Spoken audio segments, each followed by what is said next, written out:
How's it going, guys, and welcome to the Midnight Channel. Today we're going to be talking about one of my favorite games of all time, Persona 5 Royal. And this is a review that I feel like is pretty much a long ways awaited.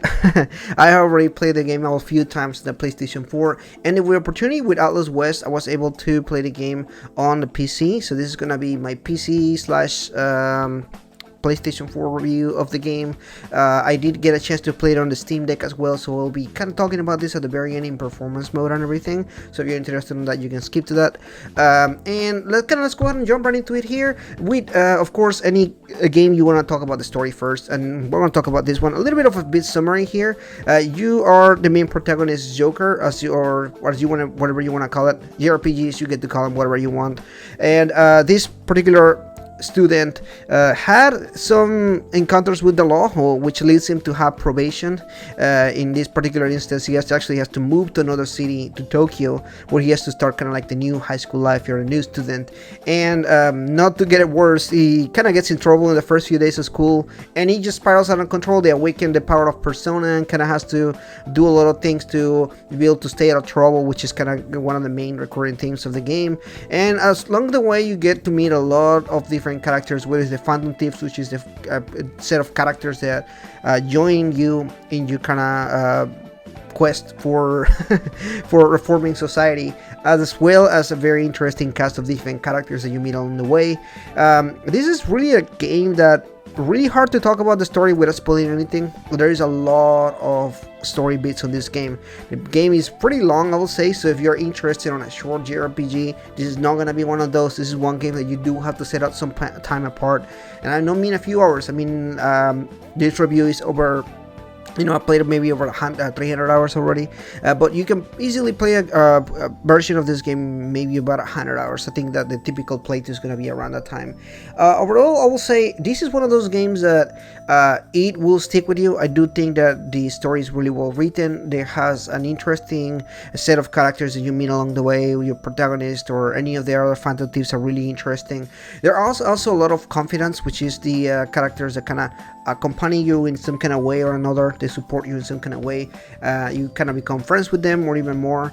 And these characters do have their own unique storylines. Each one of them has so many different ways that you can talk to them and interact with them. And I do think it's really deep dive into that aspect as well. Not only that, but also again, the story gets really detailed with a lot of deep studies on different things, whether it's suicide or abuse or just society issues that I think addresses in a lot of different ways, and he does a pretty good job at addressing most of them. I think the story is easily one of the strongest aspects of the game. Moving on into the gameplay, because the gameplay is, I feel like, one of the biggest aspect of the game as well. There are two different sides of this game. This game has to start with what I will call the Persona experience, which is, they're going to school.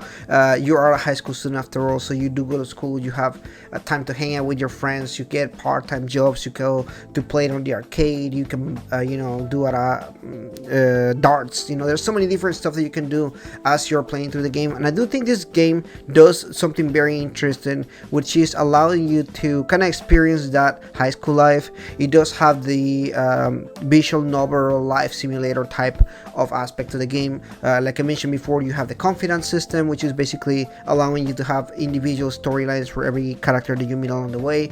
There are some pretty deep and some very interesting more than others, but I think overall they do a pretty good job of kind of filling you in with a little bit of both cool and okay characters that you meet along the way. I do think the social aspect is something that maybe into for some people or not. I feel like most people that play Persona games is because of this aspect. Although the other aspect, which is the RPG aspect, is really well made as well. If you're interested in anything intricate JRPG related, this is a turn-based RPG, pretty much similar to any of the other Persona games or Shin Megami Tensei games. They do have pretty much a very similar gameplay style. Over here in this one, I do think they do a pretty good job of giving you so many different mechanics that you can use. The game is very user friendly. If you're new, if you're not really into JRPGs, they really go out of the way to make sure this is as easy as possible for new beginners. They have so many mechanics that are really well explained through tutorials, and I do feel this is one of those games that even if you're not into JRPG, there are so many other aspects of the game that do kind of get you a good introduction into JRPGs in general, and you get to kind of experience the game. And I do feel like this is something that is good for newcomers, for people who are just starting their route to like JRPGs, or even more experienced players, people that have already played multiple JRPGs that are interested in this one. I think it's a pretty good choice to come into. Definitely one game that I'll say that has a lot of facets, but enough to allow new players and also experienced players to experience the game in different ways as well. Overall, I think gameplay is also a really strong aspect of the game. One of the other things that I think I should talk about is the performance of the game. I think I mentioned this at the very beginning.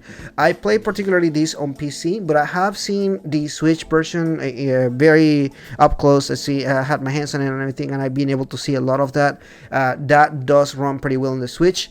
On PC, it actually performs extremely well. If you ever played any of the Persona or Atlus games that they have released on PC, they haven't been super well. Some of them have had some actually pretty bad issues that they have only fixed over time. Over here, I will say, if you have a PC that you can run games, I think you should have a pretty good experience with it. I played it on PC in full settings, and it was fantastic. No hiccups, no issues. The entire game ran pretty well, whether it's on the gameplay aspect or the social aspect or anything like that. It is not a very demanding game overall, but I do think that this is easily one of the best ports they have done to PC so far. Easily one of the best aspects of the game, I think, as far as ports and everything. Really well performance. I did mention at the beginning that I did play this on Steam Deck as well. The Steam Deck version of the game, which is I guess just on Steam and everything, it runs actually really well. It was actually my preferred version of playing the game. Most of the time I was playing it on the Steam Deck, and it actually runs extremely well. I think that if you're somebody that is looking to go on the go, but not necessarily sacrifice things, like I know the Switch version, for example, is capped at a much smaller resolution, and is capped on the FPS as well, because you know it is kind of like that. You can play it on the Steam Deck, which is pretty much giving you the full packet. It does give you better functions there, and you do get the 60 FPS. I did test that a few times, so yes, it does run at 60 FPS on the Steam Deck, which is pretty awesome. I do think this is easily, again, as I mentioned earlier, one of the strongest ports that they have done so far. Guys, overall, if you stick all the way to the review, I'm sure you can tell by the time that you're here, you can tell that I enjoy this game. This is one of my favorite games of all time. It does have so many different aspects that I really cannot describe in a review like this, because it does a lot of things that other games don't do. I think the Persona series overall is a very special series that handles many different themes in different ways that pretty much other games do out there. But I do think there's a little bit of everything to like in here, whether it's again the anime aspect, or the high school life aspect, or the gameplay aspect. There's just so many mechanics and so many things in here that I think work well together, that makes Persona a game like Persona. Because again, I have never played any games or many games that are kind of like this. And yeah, that's it for today, guys. Thank you so much for watching this, guys. Like and subscribe if you haven't already. Make sure to check out some of my other videos here. I did do a tips video a while ago, talking about how to play Persona 5 Royal, or some guide and everything, so check that out here. There will be a link in the description as well if you're interested in that, and I'll see you guys for today. See ya.